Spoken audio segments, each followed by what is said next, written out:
it's always been a bit like riding a Ferris wheel. You don't lose your partner, but rather your turn. So for those of you with partners, I strongly suggest you stay seated. Unless, of course, you're open to harnessing your inner frat girl and taking things back to your sorority slut days. Particularly if you're looking for quality over quantity. Am I right, ladies? What a fucking circus. Sandpoint, where the odds are good, but the goods are odd.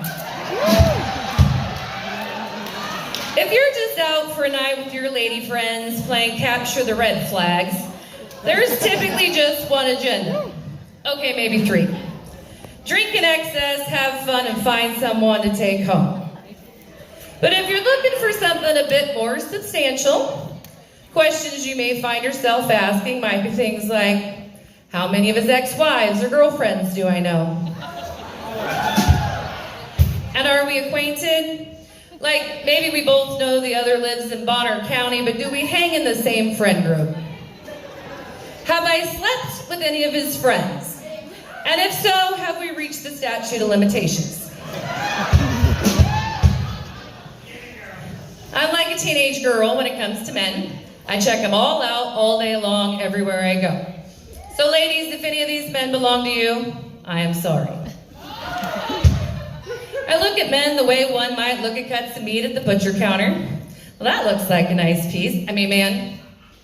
Anyway, I used to think I had a type. And what I've learned is my type is just men. I am convinced that all the good men are either married or gay, or they're married and gay. That's right. And you've all seen the rest of the fucking clowns we have to choose from. I think it is so great that so many of these jokers have such a healthy sense of self. I only wish I had a fraction of their confidence. But as I sit and wonder how the hell some of these characters land women, and they do, I contemplate the level of drugs and alcohol it would take for me to lower my standards enough to say, fuck it, go home with one of these dipshits.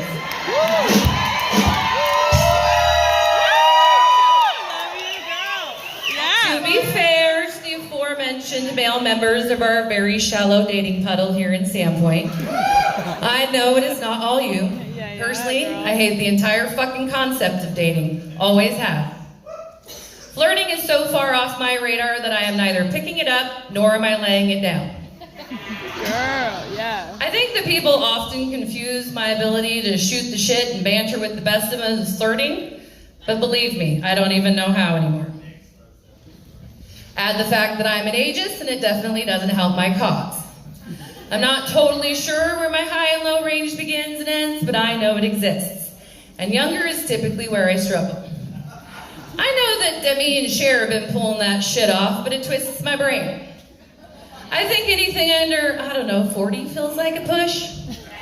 So if you're in your mid-late 20s, early mid-30s, I think it's fucking adorable that you can smell my sexual prime and that you think you have what it takes.